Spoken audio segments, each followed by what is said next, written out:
Vamos falar de suplemento. Você também ama um suplemento? Pois é, suplemento é tudo de bom, né? Suplemento faz com que a gente melhore a nossa capacidade física. E eu tenho certeza que você quer melhorar seu metabolismo, sua capacidade, por isso você está aqui nesse protocolo Renova 40 mais, né? Então hoje eu trouxe para você aqueles suplementos que pela minha prática clínica, pela docência também, eu julgo serem os mais relevantes para a saúde da mulher madura. Então vamos ver quais são? Vamos lá? Deixa eu dividir aqui com você a tela para você ver. Então, nós temos a creatina, a coenzima Q10, a vitamina B12, o colágeno, magnésio, resveratrol e ômega 3. Teríamos muitos outros para falarmos, mas eu fixei naqueles que têm muitos estudos para a saúde da mulher madura. Vamos começar pela creatina. Creatina é uma proteína. A gente consegue, de certa forma, obter a creatina pela nossa alimentação, mas muitas vezes não é na quantidade que a gente precisa. Ela melhora a força muscular, ela ajuda no aumento da massa muscular, ajuda também no aumento da massa mineral óssea, ou seja, a nossa saúde muscular caminha junto com a nossa saúde óssea. Quanto mais saúde muscular você tiver, mais saúde óssea.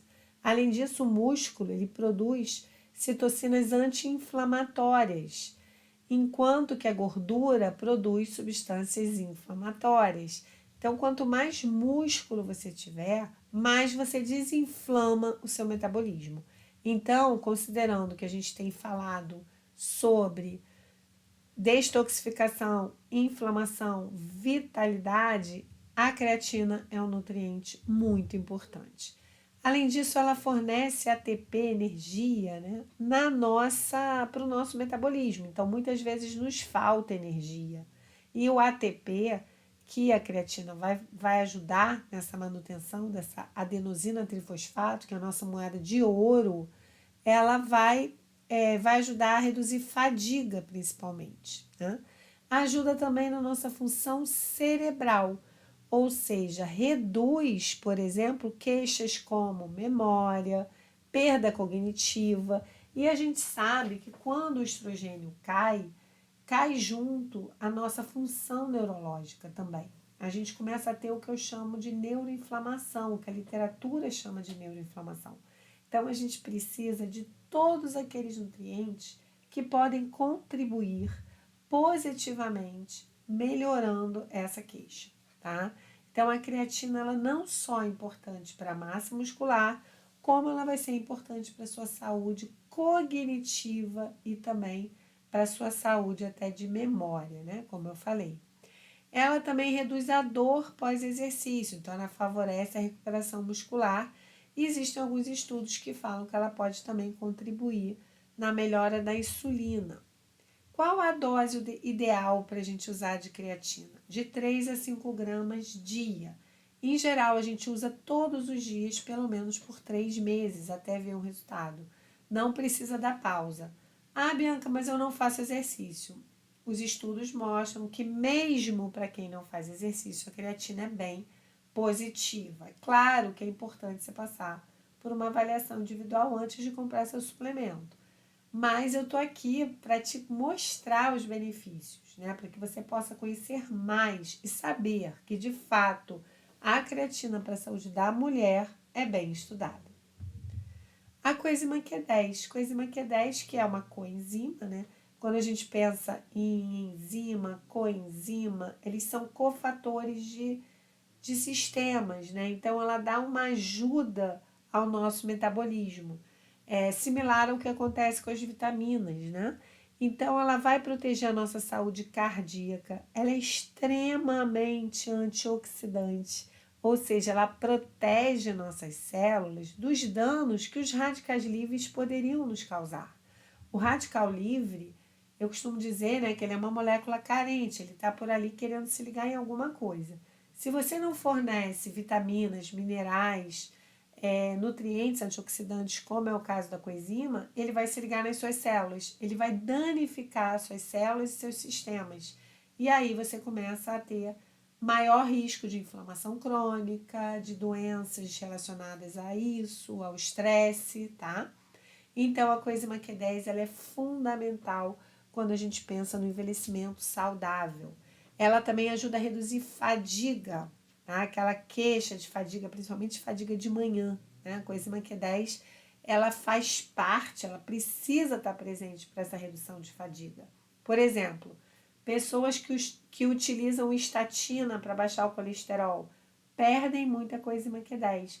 Aí começam a ter queixa de fadiga, mialgia, que dor muscular. Então, principalmente se você usa estatina, que são aqueles remédios para baixar o colesterol, a maioria deles, né? Você vai precisar usar sim coenzima Q10, tá? Ela também é por ser antioxidante, ela vai proteger sua pele, seu cabelo, seus sistemas, porque, como eu disse, ela vai impedir os danos celulares de acontecerem. E também protege o nosso cérebro contra a neuroinflamação.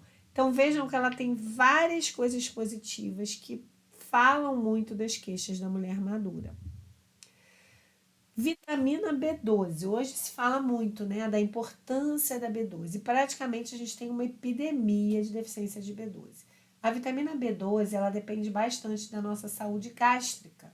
Então, se o seu estômago está um pouco disfuncional, pode ser que você não absorva tão bem a B12, porque tem uma substância que a gente chama de fator intrínseco, que vai ser produzido pelo seu trato gastrointestinal, que vai favorecer a absorção da B12. Né? A B12 é uma vitamina grande. Então, se você tem uma saúde gástrica comprometida, observe a sua B12. Ela participa do metabolismo de energia, então ela converte os carboidratos em glicose, ou seja, a queixa de fadiga pode estar relacionada a uma falta de B12. Sistema nervoso central, ela também participa na constituição, na formação da barreira de mielina, o que é super comum da gente ter queixa depois de uma idade, né? Essas queixas cognitivas, o idoso, né? Queixa motora, queixa de equilíbrio. Então, se você está com alguma queixa, você ainda é uma mulher jovem, 40 e poucos anos, 50 anos, mas está com queixas relacionadas à parte cognitiva ou de memória, pensa na B12. Ela também participa do metabolismo de um aminoácido que se chama homocisteína. Esse aminoácido, quando alto, ele vai ter relação com risco cardiovascular, né, com risco cardíaco. Por quê? É um aminoácido que vai ter relação com maior risco de coagulação. Ele favorece uma maior coagulação sanguínea. Então, a metilcobalamina, como ela participa de forma, vamos dizer, contrária, né, à homocisteína, ela vai reduzir a homocisteína quando ela estiver adequada, a B12. Então, a gente precisa dela na proteção cardiovascular. Alimentos fontes são a proteína animal, então a carne vermelha. Mas muitas vezes a pessoa come bastante carne vermelha e tem uma B12 baixa. Como pode isso, Bianca? Porque na verdade não está absorvendo bem, tá? Então a gente precisa aumentar o consumo, mas principalmente aumentar a saúde gastrointestinal, tá? Melhorar o intestino, né? O probiótico, né? O uso dos probióticos, os lactobacilos também são muito importantes na saúde da mulher, né? A nossa saúde, ela começa muito na nossa parte gastrointestinal. Então, se você tem queixa gastrointestinal, você pode não estar absorvendo bem nem o que você come, muito menos as suas vitaminas, tá? Saúde mental. Então, existe uma relação direta entre a saúde mental e a vitamina B12. Né? A gente precisa de doses adequadas de B12 para melhorar queixas como depressão, ansiedade, problemas de memória. Tá? A B12 em geral a gente usa em microgramas, 800 microgramas. A coenzima Q10 é em miligramas, 100 miligramas, 200 miligramas, tá? Deixa essa colinha aí se um dia te prescreverem, para você ver se está batendo com o que foi prescrito para você. E o colágeno? Colágeno é uma proteína, é uma das proteínas mais abundantes que a gente tem no nosso corpo. Ela está relacionada não só com a saúde da pele, mas também com as articulações, com os nossos tendões, nossos ligamentos. E ele não só hidrata a nossa pele, ajuda na hidratação, como na elasticidade e firmeza. Eu costumo dizer que o colágeno ele faz aquele efeito de colchão, né, das camadas da nossa pele. À medida que a gente vai envelhecendo, esse colchão ele vai ficando menos denso, ele vai ficando mais fininho. E aí as rugas começam a ficar cada vez mais profundas. A gente vai perdendo contorno, o rosto vai ficando com menos contorno. Isso tem muito a ver com a perda de colágeno. Não só pelo fotoenvelhecimento, que também ajuda na perda de colágeno, mas também com uma má alimentação, quando isso é precoce. Tem pessoas com menos de 30 anos que você já percebe o envelhecimento cutâneo importante, né? Então, não só a suplementação do colágeno é bacana, é uma possibilidade, como também a gente pode usar os precursores do colágeno via alimentação. Zinco, selênio, silício. Na alimentação de vocês, nos cardápios, a gente tem muito essas vitaminas. Zinco, por exemplo, tem muito no gergelim, silício tem muito na couve, selênio tem muito nas castanhas. Então, vocês vão observar que nos planos alimentares, os três, né, que são 3 semanas, né, que vocês têm de cardápio, né, de plano alimentar, ali eu coloquei bastante alimentos que têm essas substâncias que são precursoras do colágeno. A proteína animal, ela também vai ajudar um pouco nessa produção do colágeno, que a gente produz colágeno, né? Só que a gente também pode suplementar. Então, a gente tem várias marcas, né, com colágeno hidrolisado, colágeno de qualidade. Em geral, a gente usa uma medida, né, que vai ali em torno de 10, 15 gramas de colágeno por dia para poder ajudar o nosso metabolismo. A saúde dos ossos, a saúde muscular, também é importante para unhas e cabelos. Nessa fase da vida, após 40 anos, a gente começa a notar uma mudança até na textura do cabelo. A queda do estrogênio e da progesterona vai trazendo uma mudança, o cabelo vai ficando mais fino, mais ralo. Então pode ser falta de colágeno. Então pense sobre isso. Quem sabe você faz essa experiência, né? Porque tudo é muito acerto e erro, né? Então, assim, o que eu recomendo? Um suplemento você nunca deve usar só por uma semana, nem um mês. Você tem que usar pelo menos por 3 meses para você ver a diferença, tá?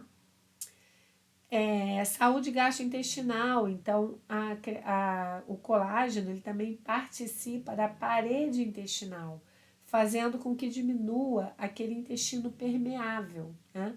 A gente tem o intestino vai ficando cada vez mais hiperpermeável, fazendo com que a gente não absorva tão bem aquilo que a gente coma e induzindo até uma inflamação subclínica a nível sistêmico.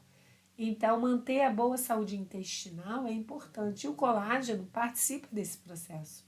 Bem interessante isso, né? E aí a gente tem vários tipos de colágeno, são mais de 6, 7 tipos, mas os 3 que a gente costuma falar mais é o tipo 1, que está bastante relacionado à pele, ossos, tendões e ligamentos. O tipo 2, que a gente usa mais quando a gente pensa em articulação e cartilagem. E o tipo 3 também, que junto com o tipo 1 vai favorecer peles e tecidos. Então, se a sua questão é pele, ligamento, tipo 1 vai ser um tipo mais, vamos dizer, direcionado, né? Ah, Bianca, meu único problema é articular, então talvez para você tenha que ser o tipo 2, né? Bem, magnésio é o mineral mais, vamos dizer, que mais participa do nosso metabolismo. Ele tem mais de 300 funções no nosso corpo. A gente tem bastante magnésio nos alimentos, mas será que a gente consome os alimentos? Vamos ver. Ele participa na saúde óssea, então, junto com cálcio e vitamina D, ele previne a osteoporose. Na saúde cardiovascular, então, na função cardíaca, na melhora da pressão arterial. As pessoas pensam muito assim, eu tenho que tirar o sódio, mas esquece de incluir o magnésio. Às vezes, o que está faltando é o magnésio. Edema, pessoas que têm queixa de edema, às vezes é baixa de magnésio. Equilíbrio hormonal, o magnésio participa no metabolismo dos hormônios, do estrogênio, da progesterona. Então, assim, se a gente quer regular hormônios, seja insulina, seja hormônios esteroides, a gente precisa do magnésio. Ele também regula a glicose. Então, por exemplo, num paciente que tem uma glicose mais alta, magnésio é fundamental suplementar, né? Ele também é relaxante muscular, ajuda no sono e reduz a ansiedade. Por isso, muitas vezes, a gente deve suplementar o magnésio à noite, antes de dormir. Bem, nos alimentos, a gente tem bastante magnésio. Por exemplo, nos alimentos integrais, o arroz integral tem bastante magnésio. E nas folhas verdes escuras. Por isso, no nosso plano alimentar, no nosso cardápio, vocês vão ver que tem muito verde escuro, né? Eu volta e meia eu falo, ó, inclui a salada, inclui o suco verde, inclui, vocês vão ver que tem muitas pitadas de magnésio ao longo do seu dia. E aí tem várias formas de a gente usar esse magnésio, né? O glicinato de magnésio, o magnésio glicina, ele tem boa disponibilidade e assim ele vai causar menos efeito gastrointestinal. Magnésio para algumas pessoas pode soltar um pouco o intestino, tá? É importante falar isso. O magnésio treonato, que a gente usa bastante para relaxamento, para melhora cognitiva, porque ele atravessa a barreira do cérebro, né, a barreira hematocefálica, de uma forma mais tranquila do que outros. O magnésio de lactato, né, também é um tipo de magnésio bastante utilizado, bem absorvível. E o magnésio de malato, né, que também ajuda a aumentar os níveis de energia e redução de fadiga. Então, eu te pergunto, qual é a sua queixa? Se a sua queixa for, eu durmo mal, então de repente o treonato vai te ajudar a relaxar um pouco melhor. Se a sua queixa for fadiga, talvez seja o de malato, né? Então, se algum dia você for comprar, você vai observar que tem alguns suplementos hoje que são magnésio, com maracujá, inositol, até em pó, né? A gente acha de algumas marcas. Você vai ver que geralmente eles usam o treonato, que é para ajudar nesse relaxamento, tá? Mas nos alimentos também você vai ter bastante magnésio. Resveratrol, que vem das uvas, né? Por isso a gente fala muito do poder antioxidante do vinho, mas a gente já entendeu que nesse nosso projeto você vai ficar aí durante o protocolo de 21 dias sem beber, né? Mas de fato o resveratrol tem propriedades antioxidantes, ele reduz inflamação, ele ajuda na saúde cardiovascular, então ele tem muitos benefícios. Então você pode comer a uva. Eu não sei se você já fez isso, mas congelar essa uva pretinha, ela vira um picolé, né? É uma delícia. E além disso, além da questão cerebral, né, protegendo também contra danos oxidativos, ele favorece muito a longevidade. O resveratrol tem sido muito, muito, muito pesquisado para a longevidade. Observou-se que naquelas blue zones, né, nos locais onde as pessoas são mais longevas, além de terem uma dieta extremamente antioxidante, anti-inflamatória, dieta estilo mediterrâneo, as pessoas também fazem uso de alimentos fontes de resveratrol, principalmente da uva. O ômega 3, que dispensa apresentações, né? O ômega 3, na verdade, ele tem duas porções. O EPA, que é o eicosapentanoico, e o DHA, que é o deoxexanoico. Decosa... O ômega 3, que tem duas porções, que é o EPA e o DHA. O EPA é a parte menos inflamatória do ômega 3. Já o DHA está mais relacionada a questões cognitivas. Então, quando eu penso em inflamação, eu penso sempre no ômega 3 que tenha mais EPA e menos DHA. E vice-versa. Se eu pensar na parte cognitiva, eu vou querer que tenha mais DHA do que EPA, né? Então, o ômega 3 está envolvido na saúde cardiovascular. Ele reduz, por exemplo, o triglicerídeo, né? Na saúde cerebral, então, ele não só reduz a neuroinflamação, como também ele ajuda na melhora da cognição por conta do DHA. Geralmente, quando a gente compra um ômega 3, ele tem as duas partes, né, o DHA e o EPA. Ele também ajuda na questão da saúde óssea, então ele participa no metabolismo ósseo e nessa mineralação, nessa melhora da parte mineral óssea, né? E também na regulação hormonal. O ômega 3 também é fundamental na regulação, por exemplo, da insulina, tá? Então, a gente sabe que tem nos peixes.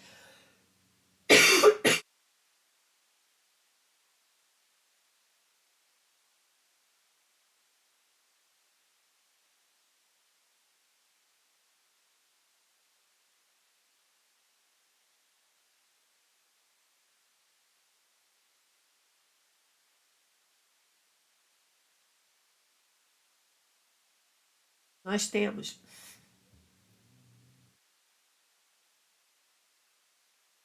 Ele reduz inflamação, o ômega 3, né? Ele tem propriedades anti-inflamatórias e por isso, como nós já falamos, né?